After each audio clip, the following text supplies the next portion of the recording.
Good evening दोस्त। और दोस्त तो हम सिर्फ अपने फ्रेंड सर्किल को बोले हैं, तो वैसे तो हम एक्चुअली अपने स्टूडेंट्स को भी दोस्ती यानी कि भाई के नाते देखते हैं, भाई के साथ तरह मानते हैं, एकदम रहते हैं, तो इसलिए दोस्त। वैसे तो वीडियो जो है हमसे सीनियर भैया लोग भी देखते हैं, तो जो हमसे सीनियर हैं, जो यूपीएससी की तैयारी करते हैं, तो मैसेज आया था व्हाट्सएप पे और कमेंट में लिखा कि बहुत अच्छा है। तो इसलिए अगर हमसे जो बड़े हैं, जो बड़े भैया लोग यूपीएससी सब का तैयारी करते हैं, तो उनको हम दोस्त नहीं बोले, आप सबों को मेरा प्रणाम। ठीक है, तो आप लोग भी मेरा मार्गदर्शक हैं, यानी कि आप लोग भी थोड़ा हमको बताते रहिए क्या तकलीफ है वीडियो बनने में और क्या चाहिए नहीं चाहिए, ये सब तरीके के। तो चलिए आज जानेंगे हम लोग रोलेट एक्ट के बारे में, और बड़ी विस्तार से जानेंगे। बड़ा ही चर्चित क्वेश्चन है, बड़ा ही चर्चित सवाल है, चाहे बच्चे 10 क्लास का हो, 12th का हो, या फिर ग्रेजुएशन की तैयारी कर रहा हो, कंपटीशन की तैयारी कर रहा हो, तो बड़े ही आप एक बार सर जो भैया लोग एपीएससी की तैयारी करते हैं तो उनको पता होगा कि एक बार पूछे थे कि सरकारी नाम रोलेट एक्ट का सरकारी नाम क्या है, रोलेट एक्ट का सरकारी नाम क्या है। तो इनमें बहुत सारा कंफ्यूजन भी आएगी, मतलब कि स्वामी श्रद्धानंद जी ने दिए थे कर मत दो, एक आंदोलन किए थे यानी कि रोलेट एक्ट के साथ दिल्ली में। तो कर मत दो, आपको पूछ देगा कि कर मत दो का नारा किसने दिया। नारा दिया थे सरदार पटेल, नारा देने का काम सरदार पटेल किए थे, परंतु कर मत दो एक आंदोलन भी चला था दिल्ली में कि स्वामी श्रद्धानंद जी के नेतृत्व में, तो ये आंदोलन का नाम था। लेकिन बट इसका जो है सर कर मत दो का नारा अगर पूछा जाए कर मत दो का नारा किसने दिया, तो उसका आंसर हो जाएगा सरदार पटेल। और अगला है कि नो टैक्स विदाउट रिप्रेजेंटेशन, तो इसका हो जाएगा प्रतिनिधि नहीं तो कर नहीं, मतलब कि अमेरिका का नारा था।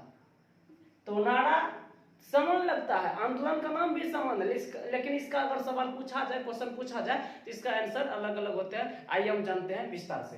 तो रोलेट एक्ट 19 मार्च 1919 को लागू हुआ था।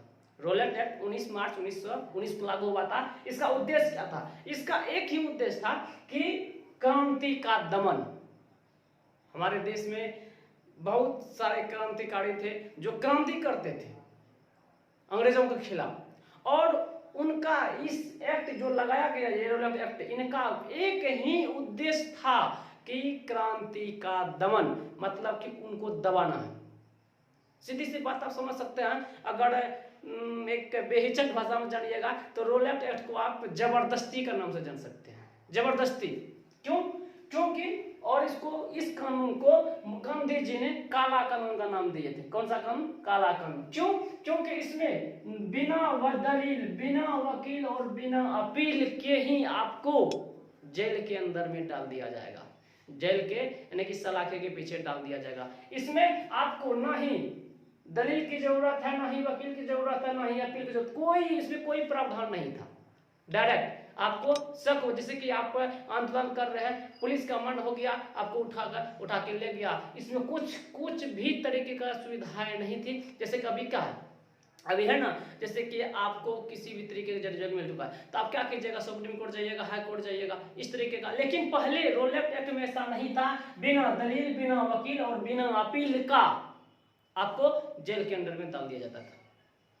इस तरीके का घटनाएं पहले होती रहती थी, और इसका मुख्य उद्देश्य था क्रांति का दमन, यानी कि क्रांति न हो, क्रांतिकारी डर जाए, मेन उद्देश्य था डराना। इसका देखिए, और इसका सरकारी नाम था, यानी कि यूपीएससी में एक बार पूछे हुए हैं कि रोलेट एक्ट का सरकारी नाम क्या है? The anarchical and revolutionary crime act, the anarchical and revolutionary crime act. आप ये सरकारी नाम हो गया। कभी कभार परीक्षा में पूछ देते हैं कि इसका सरकारी नाम क्या है, इसके एग्जाम में पूछ देते हैं, इसलिए हम इसको यानी कि जानकारी दे दी। तो रोलेट एक्ट, तो रोलेट एक्ट एक बहुत ही समझिए घटिया किस्म का एक्ट था। हर इंसान को अगर कोई गलती करता है तो ये तो जरूरी है कि उसको सजा मिलना चाहिए, बट ऐसा नहीं। क्या? आपको कोई भी यानी कि शक हो गया तो आप अभी भी धीरे धीरे कभी कल आपको फीलिंग्स होता होगा जब आप एक छात्र नेता होंगे या फिर किसी भी सरकार के खिलाफ अगर कोई भी आंदोलन करते हैं तो सरकार यानी कि पुलिस क्या करती है कि कभी कभार आपको उठा के अंदर में डाल दिया जाता है। तो आपको मन में फीलिंग्स होगा कि यानी कि बट सॉरी ऐसा नहीं बोलना चाहिए था, मन ऐसा आपका फीलिंग्स होगा कि जरा कोई गलती नहीं था, उठा के ले आया डाल दिया, इस तरीके का भावना आपका मन में आएगा। तो अब देखिए, तो इसके खिलाफ, ये काला कानून के खिलाफ गांधी जी ने रोलेट सत्याग्रह चलाया 1919 में। गांधी जी कौन? गांधी जी रोलेट सत्याग्रह 1919 में किसके खिलाफ? रोलेट एक्ट के खिलाफ यानी कि काला कानून के खिलाफ गांधी जी ने 1919 में रोलेट सत्याग्रह चलाया। क्या होता है? तो गांधी जी का कहना था कि देश के भिन्न भिन्न राज्यों में, छोटे छोटे राज्यों में, छोटे छोटे जगहों पे एक अलग प्रतिनिधित्व करने वाले यानी कि नेतृत्व करने वाले अलग अलग अपने अपने सभी नेताओं को, गांधी जी के जो नेता थे उनके कॉन्टेक्ट में सभी को बोला कि आप अपने अपने राज्यों में ये रोलेट सत्याग्रह को चलाएं, आंदोलन को पूरा जोर तरीके से अंग्रेजों का कानून का जो है उसको इसका खिलाफ करें। तो 30 मार्च को दिल्ली में, अच्छा यहाँ पे हम 1919 नहीं लिखे, ये सभी घटनाएं जो दिख रही है ना, तो ये 1919 का ही है। हम यहाँ पे 30 मार्च लिखे हैं, तो 30 मार्च 1919, 6 अप्रैल 1919, 8 अप्रैल 1919, हम सिर्फ डेट और मंथ लिखे हैं। तो इस वर्ष भी 1919 ही होगा, हम आपको बता दें, कंफ्यूजन ना हो, ऐसा कहीं ना समझ जाए आप लोग कि 1919 का घटना है तो 1919-20 में बने, वही 1919 में ही ये सब घटना घटित हुई थी। 30 मार्च 1919 को दिल्ली में यानी कि गांधी जी के कहे अनुसार स्वामी श्रद्धानंद जी ने रोलेट सत्याग्रह चलाया। इन्होंने एक और आंदोलन चलाया, उनका नाम था कर मत दो आंदोलन। स्वामी श्रद्धानंद जी के द्वारा चला गया, उसका नाम था कर मत दो आंदोलन।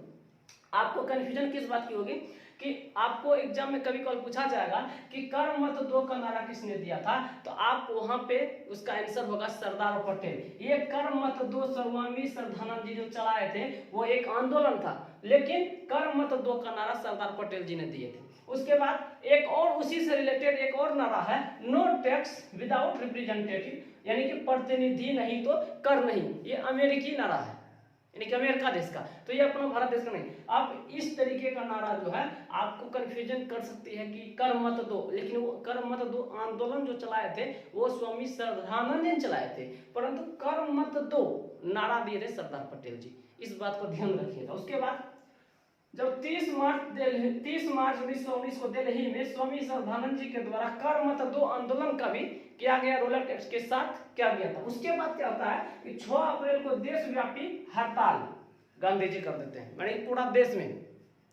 पूरा देश में हड़ताल होता है 6 अप्रैल को। उसके बाद क्या होता है, जस्ट उसके 2 दिन बाद यानी कि देशव्यापी हड़ताल के 2 दिन बाद गांधी जी का गिरफ्तारी हो जाती है, मतलब कि गांधी जी को गिरफ्तार कर लिया जाता है 2 दिन देशव्यापी हड़ताल के 2 दिन बाद। उसके बाद क्या होता है, जब गांधी जी का गिरफ्तार कर लिया जाता है गांधी जी को 8 अप्रैल को, तो गिरफ्तार कर लिया जाता है। उसके बाद क्या होता है कि सत्याग्रह का केंद्र था कौन? पंजाब, यानी कि रोलेट सत्याग्रह का जो केंद्र था, ऐसा होता है ना कि जहां से सभी फरमान जारी किया जाता है, यहाँ से कोई भी विचार विमर्श किया जाता है, वहां से ही बात खिलती है यानी कि फैलती है। तो उसका केंद्र था कौन? पंजाब। पंजाब के 2 मुख्य नेता थे, कौन? डॉक्टर सत्यपाल और सैफुद्दीन किचलू। डॉक्टर सत्यपाल और सैफुद्दीन किचलू। तो ये जब गांधी जी की गिरफ्तारी होने के बाद ये दोनों का भी गिरफ्तारी हो जाती है, इन दोनों को भी गिरफ्तार कर लिया जाता है। जब ये दोनों का गिरफ्तार कर लिया जाता है तो माने कि खबर आग के तरफ फैल गई पूरा देश में। अब क्या होता है कि ये दोनों को छुड़ाने के लिए, एक विचार विमर्श करने के लिए एक यानी कि जगह चुना जाता है, उसका नाम होता है जलियांवाला बाग। आगे बताएंगे कि जलियांवाला बाग में हुआ क्या था, क्या नहीं हुआ, क्या हुआ, क्यों वहां गया, किस बात को लेकर के हुआ, उसके बाद वहां पहुंचने के बाद क्या होता है वहां पे, ये हम आपको नेक्स्ट वीडियो में बताएंगे। तो आपसे हम रिक्वेस्ट करेंगे, अगर हमारे समझाने के तरीका आपको अच्छा लगे, अगर आप हमारी बातों से संतुष्टि मिलता है आपको, तो हमारे चैनल को सब्सक्राइब कर लें एवं शेयर करें सभी दोस्तों के साथ, ताकि मेरा भी मनोबल बढ़े और हम आपको नए नए वीडियो देते रहें। इसके बाद आपको आएगा जलियांवाला बाग हत्याकांड। धन्यवाद।